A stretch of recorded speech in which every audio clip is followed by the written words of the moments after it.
Bonjour à tous, bonjour à toutes, bienvenue dans ce 8e module.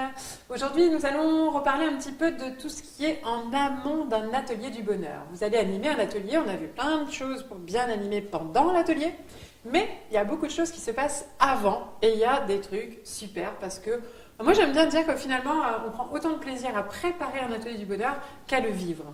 Alors, à quoi doit-on penser avant un atelier du bonheur ? Bien justement, on va penser à tous ces exercices qu'on va faire pratiquer, on va penser également à toutes ces théories qu'on va vouloir partager, on va penser à sa logistique, à son timing, à son matériel, à ses objectifs, à ce qu'on veut transmettre. Voilà. Et ça me rappelle quelque chose en fait. Dites-moi tout. Quand nous fabriquons des formations en tant que formatrice, oui. Nous utilisons ce que nous appelons un scénario pédagogique global pour préparer nos séquences de formation.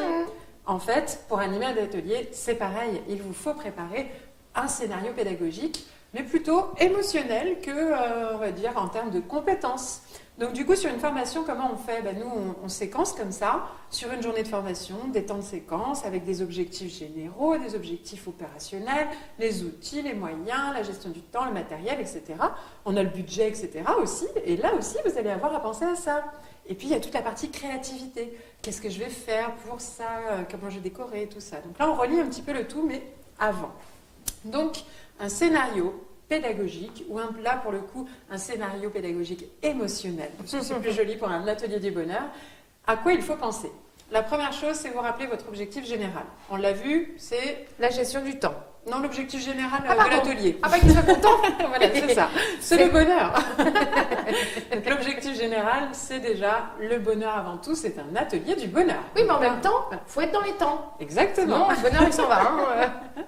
Donc, scénario pédagogique, rappelez-vous et notez-le en gros sur votre feuille. Votre objectif principal, c'est pas de donner la théorie, c'est pas que tout soit comme ça. C'est que les gens vivent un moment de bonheur et qu'ils repartent avec des clés pour continuer à être heureux au-delà de l'atelier.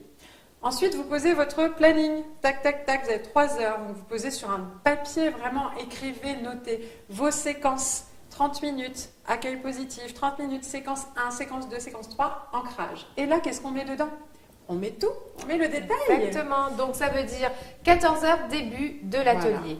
14h, une présentation de ma personne. Voilà. 5 minutes plus tard, comment voilà. Je réfléchis vraiment au comment. Voilà. Exactement.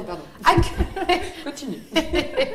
14h15, accueil positif, où là on passe à l'étape d'après, où ça va être le public qui va se présenter. Et donc là, sous quelle forme, quelle technique, quel matériel on va avoir besoin. Voilà. Et bien là, ce sera une présentation en binôme. Elles auront une feuille de présentation sur laquelle elles devront noter, tac, tac, tac. On visualise tout, on imagine tout, on se met à la place. Alors si j'ai un groupe de 6, du coup on pourra les mettre comme ça. Par contre si j'en ai 12, dans ce cas-là il faudrait que je réadapte par petit groupe de 2. Voilà, on est dans la création. On imagine déjà comme si on y était cet atelier et on le time. Voilà. Évidemment que si vous avez un groupe de 6, ça ne va pas durer aussi longtemps que si vous avez un groupe de 12. Ouais.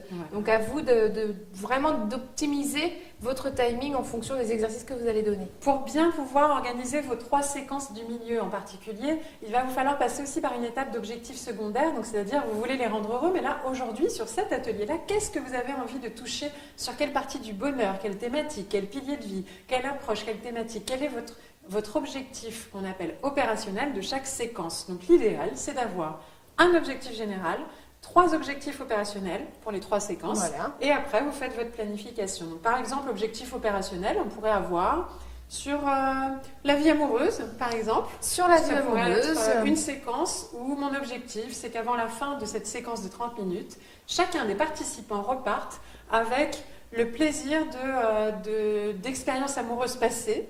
Ça pourrait être un objectif, le plaisir. L'expérience que j'aimerais vivre. Voilà, la visualisation des expériences les plus heureuses que j'aimerais vivre dans ma vie amoureuse. Tous les points forts, une liste des points forts de ma vie amoureuse actuelle. Enfin, à vous de lister, c'est quoi que vous voulez, avec quoi vous voulez que les gens repartent de cette séquence. Et donc ça, vous le faites sur 3 thèmes différents, parce qu'il vaut mieux varier les plaisirs, ou alors sur un thème général, mais sur 3 angles différents. Vous pouvez faire un thème général sur les piliers de vie et se dire, voilà, on va faire des séquences sur les piliers de vie. On en fait un sur la globalité des piliers de vie. L'objectif pourrait être, avant la fin de cette séquence, j'aimerais que toutes les personnes soient capables d'évaluer leur pilier de vie, leur niveau de bonheur sur les piliers de vie. Et ensuite, une séquence spécifique sur le pilier de vie sociale et une séquence spécifique sur le plaisir personnel, parce que dans le bonheur, c'est important. Et donc, du coup, qu'est-ce que je vais faire sur chacun des piliers? Quel exercice? En essayant à chaque fois de varier. Ça, c'est important. Donc, pour résumer, scénario pédagogique émotionnel. Quelle émotion je veux procurer? Le bonheur. Dans chaque séquence, quelle émotion je veux procurer? Par quel outil? Par quelle technique? Et quel matériel? Et là vient un autre temps de préparation super sympa. Préparer son petit matériel, ses petites décos, ses petits achats, etc.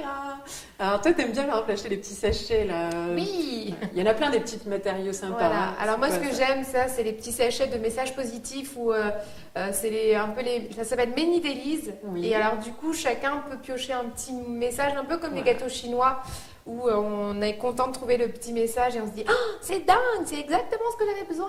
Voilà, donc on peut acheter des petits trucs comme ça pour se faire plaisir, des petits carnets, des petits crayons de couleur jolis, des décos, des fun, des trucs comme ça. Je pense aussi, par exemple, si vous voulez des fois investir sur des trucs un peu plus gros, vous pouvez aussi, il y a les petits clics à bonheur qui sont rigolos, où on peut s'en servir comme animation. Vous pouvez vous-même créer des supports, il y en a plein. Je me rappelle sur les piliers de vie, notamment, il y en a qui avaient créé il y en a, elles avaient ramené des Legos et elles faisaient faire les piliers de vie sur une échelle de 1 à 10 avec 10 pions de Lego à empiler les uns sur les autres. Et pour chaque pilier, on devait représenter sa petite, son niveau de bonheur dans chacun des piliers. Il y en a, ils le faisaient sous forme de dessin, donc il fallait qu'ils s'achètent des crayons de couleur, des petits pots jolis. Elles faisaient qu'on appelle ça de l'art créatif, enfin des choses comme ça. Donc soyez vous-même, faites-vous plaisir.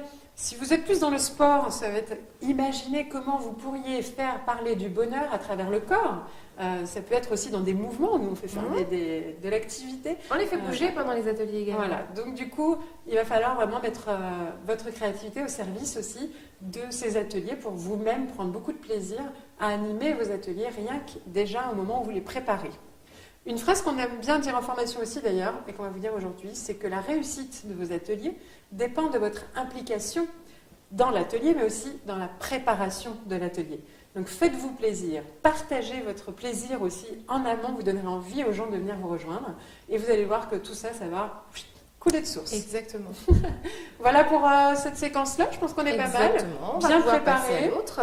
Le scénario, le matériel, le temps et tout ça. Bien vous préparez-vous. Juste quand même, je crois que j'avais oublié de parler de ça, mais préparez-vous bien vous. On a vaguement parlé au début.